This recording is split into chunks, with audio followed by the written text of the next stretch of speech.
All right, it's Friday and it's the 18th of December. Only one weekend to go and a few days and then we're done. We're on the home stretch. All right, let's get into it. Crikey!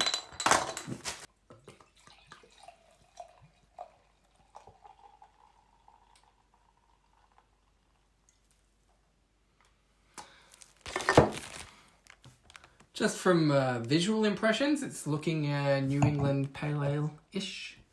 Nice little foamy head. Oh yes, we're in hop country again. Oh man. Smells like Sabro. I'm gonna lose my shit if it actually is Sabro today. It really does smell like Sabro. I'm getting the classic mandarin and sort of coconutty notes. I am getting it. I swear to God that I'm getting it. This is going to end up being like a broken clock is right twice a day. Yeah, a broken clock is right twice a day kind of thing. If I guess Sabro on every single hoppy beer, I'm bound to be right at least once, aren't I? I could fucking swear. No, that's it. I'm getting a palate cleanser. I need something else. All right, I'm gonna use this nice little Antiguan rum as a palate cleanser.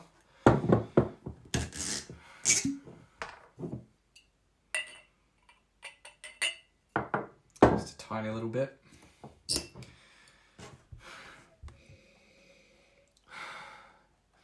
This works for me because I find it helps to just take your nose somewhere completely different, and spirits with a high alcohol percentage kind of just blow a lot of hoppy flavors, like a lot of flavors away from me. Right, heading back to Hopland.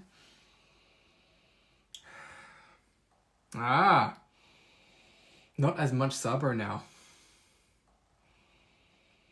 I still can't pick the hops. Not a chance. It's smelling fresh. There's a little bit of a piney note in there, a little bit of pineapple.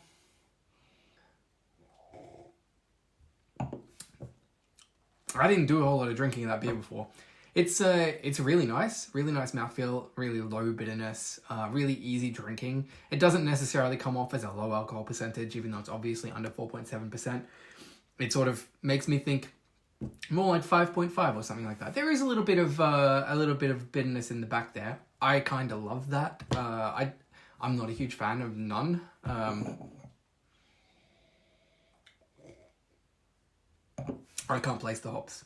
I'm just gonna have to go with my first instinct and be wrong again and guess Sabro again. I don't want this to be a just John tries to guess hops game. But that's where we've ended up. No, I mean, when the level of New England Pale Ales is as high as it is in this calendar, it's like, that's where you end up. It's like everything is really, really good. Like the Yoda Shake is quite sweet, and the Wormhole was like medium sweet, and the Hoptopia was like not so sweet but amazing mouthfeel. So they're all slightly different in a way, but they're all top tier. This is like, I mean, Salicot, Monkey Brew, and Graff are like the who's who of Norwegian hops.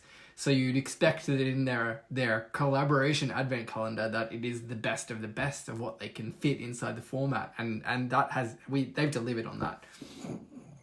Also, Lindheim and no slouch here either. That amber ale we got on day 2 was just, I loved it. I really loved it. And it was sort of a New England style as well. I feel like that holds its own with all of the other ones that we've had too.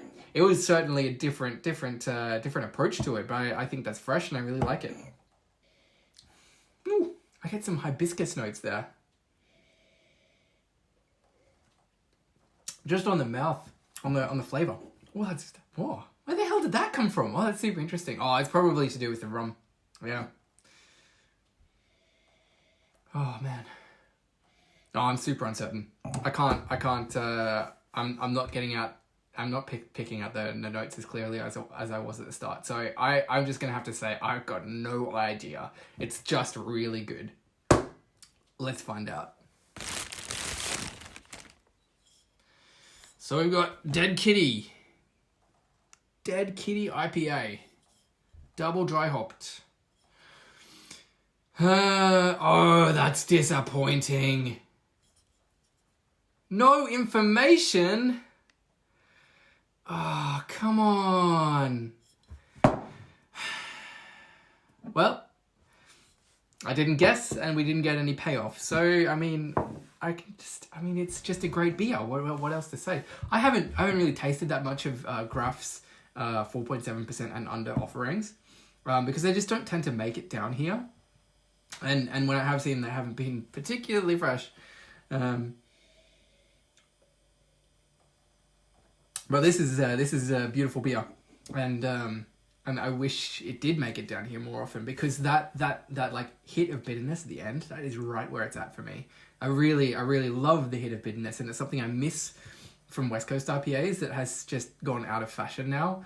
I want a nice hit of clean bitterness at the end of my IPAs, and it's hard to get right, and it's like a lost art. But this pulls it off. Certainly not West Coast, but I mean, the hops sort of make me think a little bit West Coasty. So maybe I could guess some sea hops. Who knows? Well, even though I've got no information about what's in it, was there lactose? No lactose. Sorry. That lines up with how I tasted it. Yeah.